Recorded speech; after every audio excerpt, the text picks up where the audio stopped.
When I was 16, my parents started letting me stay home alone on weeknights while they weren't late. We lived in one of those safe-feeling suburban neighborhoods where nothing ever really happened. The streets were lined with old oak trees. The sidewalks always swept clean. Neighbors waved when they drove by, and kids rode bikes until after dark. It was quiet, almost boringly so, and honestly, I never thought much about safety. We had lived in the same two-story house since I was 7. White siding, green shutters, big front porch, fenced-in backyard. The kind of house you picture when you think normal. I always felt comfortable there, even when I was by myself. The night this happened, it was a Tuesday. School had just started back after winter break, so the air was still sharp and cold, and the streets were unusually empty. My parents both worked late shifts that night, my mom at the hospital, and my dad at an auto shop across town. My younger brother was at a friend's house for a sleepover, which left me alone in the house. To me, that was a treat. I had the whole place to myself, no one bugging me, no one hogging the TV. I planned to microwave some frozen pizza, finish my homework, and then binge-watch a couple shows in the living room until I passed out on the couch. I remember I had just finished eating when I noticed the first weird thing. It was about 8:30. I was sitting on the couch, scrolling through my phone, when I heard this faint crunch. At first, I thought it was just the heater kicking on. But then I heard it again, like the sound of leaves or gravel shifting under someone's foot. We had a long driveway that curved up beside the house. It wasn't paved, just gravel and patches of frozen dirt. That sound, the slow, uneven crunch, wasn't coming from inside. It was outside. I muted the TV and just sat there, listening. Nothing. Silence. I got up, went to the front door, and looked through the peephole. The porch light was on, spilling a weak circle of yellow across the steps, but the yard beyond was swallowed in dark. I didn't see anything. I told myself it was probably just a neighbor's dog or a raccoon. We had plenty of those around. I went back to the couch, unmuted the TV, and tried to ignore the way my stomach was tightening up. 10 minutes later, it happened again. This time the sound was louder, closer, like someone dragging their shoe across gravel deliberately, almost slow enough to be on purpose. Crunch, crunch. I turned the TV off completely. The silence in the house suddenly felt suffocating. I crept to the front door again, pressed my eye to the peephole. Nothing. Just the empty yard, the still street, no cars passing by, no wind. But then movement. For a split second, I thought I saw a shadow pass just beyond the glow of the porch light. Tall, human shaped dot. My breath caught in my throat. I yanked back from the door, my heart hammering. I stood there frozen, trying to tell myself it was just my imagination, some trick of the light. But then I remembered something my dad always told me. If you think you see someone, don't second-guess it. I locked the deadbolt on the front door, then went around the house checking the other locks, the back sliding door, the side door that led to the garage. Everything was locked, but my hands were shaking anyway. I went upstairs to my room and sat on the bed, trying to distract myself with homework. I even turned on some music just to fill the silence. For a little while, it worked, but then I made the mistake of looking out my window. My room overlooked the backyard. We had a small patio, a patch of grass, and then the fence line. Beyond that was a stretch of woods that went on for acres. In the daytime, it was beautiful birds, deer, all that. At night, it was nothing but blackness. And in that blackness, pressed up against the fence, was a figure. Someone was standing there. I froze, staring. At first, I thought maybe it was one of the fence posts, but then it shifted. It was definitely a person, tall, thin, standing completely still, facing the house. They weren't moving, weren't waving, weren't calling out. just standing there, as if they'd been watching for who knows how long. I ducked down immediately, crawling off the bed so they wouldn't see me watching. My chest was heaving, my heart slamming so loud I swore they could hear it from outside. I grabbed my phone and called my mom. She didn't pick up. She was probably in the middle of her shift. I tried my dad next. Straight to voicemail. I didn't want to call 911 yet. Part of me still thought maybe I was overreacting. Maybe it was some neighbor messing around. But then I heard it again. That crunch. This time right beneath my window. Slow footsteps moving across the frozen grass, circling the house. I crawled to the corner of my room, every muscle in my body screaming at me to hide, to lock myself somewhere. Safe. But I didn't move. I just listened. The footsteps stopped, then 3 sharp taps against the glass, knuckles on my bedroom window. My whole body went cold. I couldn't breathe. I didn't look. I see OULDN single quotes T. Other tap. Louder this time. And then a voice. Low, raspy, muffled by the glass, but clear enough to make my blood run cold. I can see you. The words hit me harder than anything else could have. I can see you. It wasn't playful. It wasn't angry. It was just calm. Matter of fact. Like he was telling me a truth I couldn't deny. I remember covering my mouth with both hands to keep from making a sound. My breathing was too loud. My heart was too loud. Everything in me felt too loud. I wanted to scream, but nothing came out. The silence after his words stretched on forever. I didn't hear him move. Didn't hear footsteps. Just that awful quiet where you don't know if the danger is gone or waiting right outside. Finally, I forced myself to crawl across the floor, still crouched low, until I reached my door. My plan was to get to my parents' room like in the movies, where you hide in the master bedroom and call the cops. But the hallway was pitch dark, and all I could think was, what if he's already inside? I don't even remember making the decision. But suddenly I was running, sprinting down the hall, slamming my parents' door shut, locking it, fumbling for the cordless phone on the nightstand.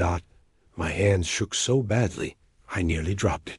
But I managed to punch in 911. The dispatcher answered. In this calm, practiced voice, I blurted everything out in one breath. The footsteps, the voice at the window, the man outside. I told her I was alone. She told me to stay where I was, lock the door, stay on the line. Officers were being sent immediately. I kept whispering into the phone, trying not to cry. She kept repeating that help was on the way. And then it happened again. This time, at my parents' bedroom window. I dropped to the floor instantly, dragging the phone cord down with me.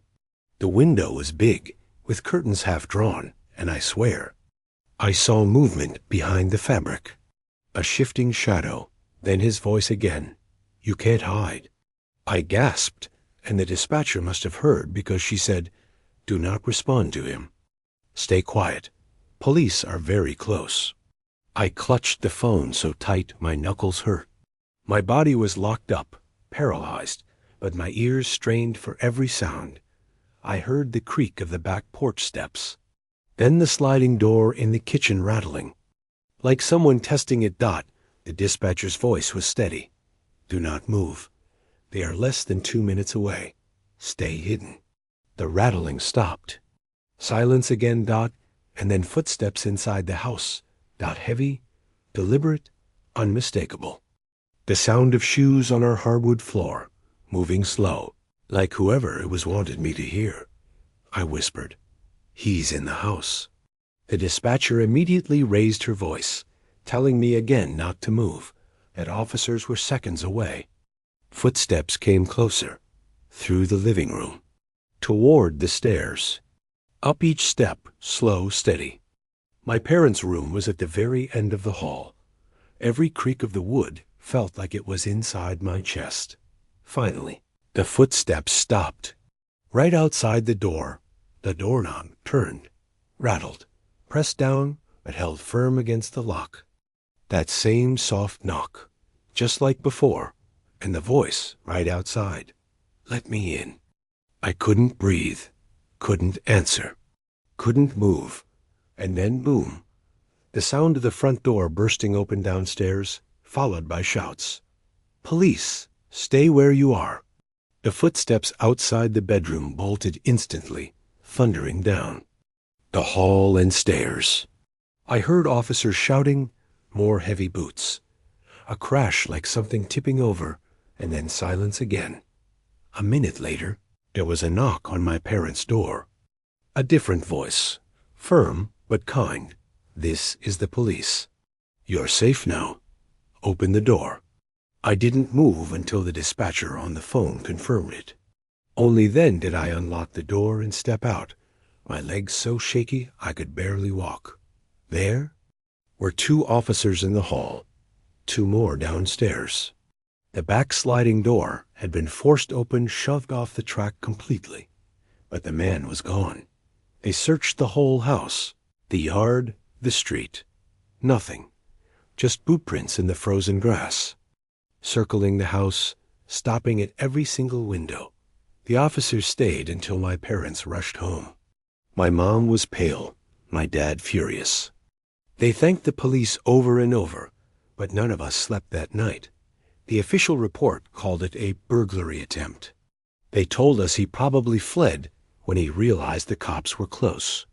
They told us we were lucky, but I'll never forget his voice, the calm way he said it. I can see you. Like he wasn't just outside. Like he was already inside me and would always be. For weeks afterward, I jumped at every sound. Slept with the lights on.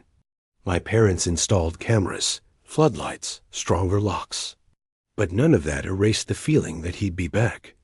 He never was, as far as we know.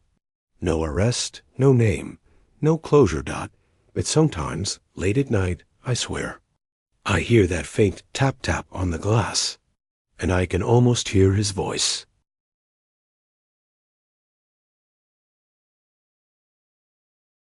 It was mid-July, the kind of summer day where the sun seems to linger just a little longer in the sky, stretching shadows across the boardwalk and warming the sand beneath your feet. I had just turned 22, fresh out of college, and living the dream of minimal responsibilities. Rent-free at my parents' house, savings untouched, and all the time in the world to enjoy it. Life felt almost too easy, but with that ease came a strange sense of vulnerability, a feeling that anything could intrude upon this carefully balanced comfort dot. My friend Mike had reached out that Friday afternoon with a simple invitation.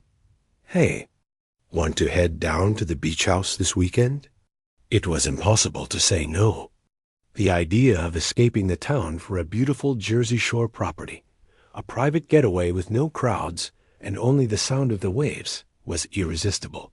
Mike's house had been in his family for generations, passed down from his grandparents, who had just recently passed away. Normally dormant, it was an empty, pristine space now accessible to us freely. We packed lightly, just a duffel each, and hit the road. The car ride was easy, filled with casual chatter about school, summer plans, and memories of our hometown. By the time we arrived around 6 p.m., the house had a slightly musty but comforting scent: salt air, old wood, and decades of family summers. We dropped our bags in the bedrooms upstairs and explored the house, which was expansive, modern, and utterly serene. There was a quiet majesty to it, the kind of place that makes time slow down just by existing within it. The first evening was calm. We grabbed a quick bite from a nearby sub shop and walked down to the private beach. The sun was dipping toward the horizon, painting the sky with streaks of pink and orange. Mike brought a couple of fishing rods, and we tried our luck. It wasn't about catching anything. It was about the tranquility, the escape from normal life. At some point, we noticed a faint flickering light down the shore, like a handheld flashlight bobbing through the dark. As it approached, we realized it was a small group of people, laughing and walking casually toward us. The interaction was innocent at first. A few young men, probably our age, greeted us, and conversation flowed easily. After an hour, they invited us to their place, and my friends, eager for social interaction, went along while I chose to return to the house. The night was silent, peaceful, and I slipped into a deep sleep. But sometime after 3 a.m., I was jolted awake by a shrill, piercing beeping. At first, I assumed it was part of a dream, but the noise persisted. It was a smoke detector alarm, or at least, it sounded like one. Heart racing, I scanned the room, searching for the source. Then I realized the sound was coming from upstairs. From one of the bedrooms, I ran to Mike's room, shaking him awake. Without hesitation, we bolted upstairs, the house dark except for the pale moonlight filtering through windows. The sound was maddening, and we could see nothing out of place.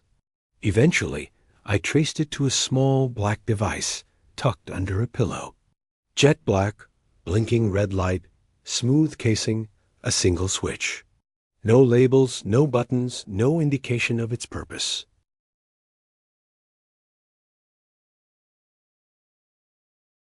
It was the end of August, and the summer heat was starting to ease into a cooler, salty breeze typical of the Jersey Shore at that time of year.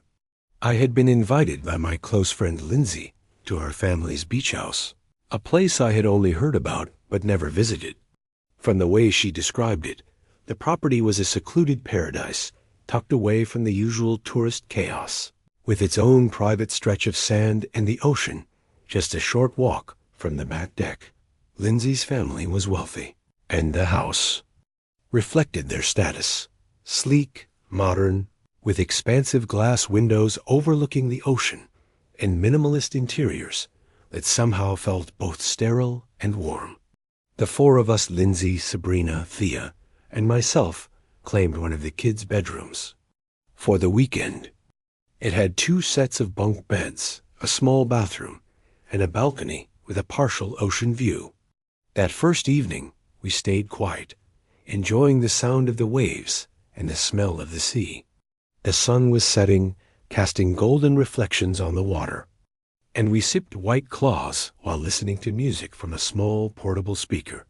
Around an hour into our casual stargazing, we noticed a faint flickering light in the distance along the shore. It moved rhythmically, almost hypnotically, and we realized it was people walking 3 or 4 figures casually making their way toward us. Their laughter initially put us at ease, suggesting they were just other beachgoers. As they approached, we exchanged greetings, and it became clear that they were young men, probably around our age. Conversation flowed easily, and soon enough, the night seemed harmless, even enjoyable. After an hour of casual drinking and chatting, the guys invited us to their place.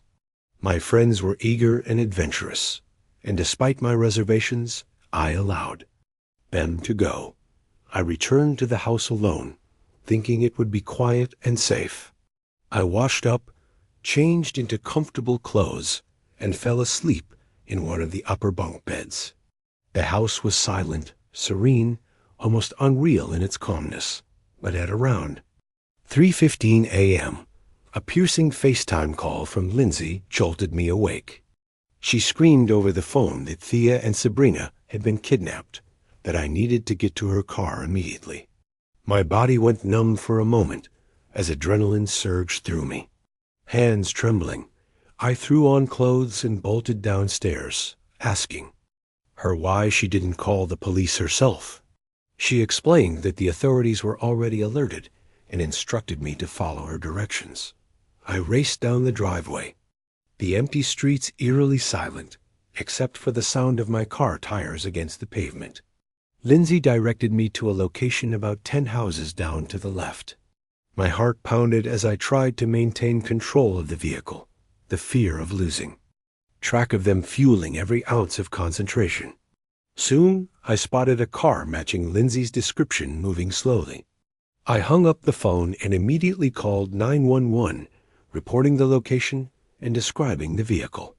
The dispatcher instructed me to keep a safe distance. Minutes later, flashing lights appeared in the distance. Police intercepted the car, and chaos unfolded quickly. Officers drew weapons, commanding the suspects to exit the vehicle.